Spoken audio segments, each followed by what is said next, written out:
இன்னைக்கு நிறைய பேர்கிட்ட இல்லாத ஒரு கெட்ட பழக்கம் என்கிட்ட இருக்குது சார். சொன்ன வார்த்தையை காப்பாத்துறது. நமக்கு பின்வாங்குற பழக்கம்லாம் இல்லைங்க.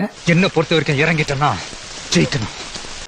நாம எப்பவுமே ஜெயிக்கிறதுக்காக விளையாடணும், அடுத்தவனை தோக்கடிக்கிறதுக்காக விளையாடக்கூடாது. ஆனா எங்க ஆட்டம் வெறித்தனமா இருக்கும். ஓடுறா பிஜிஎம்.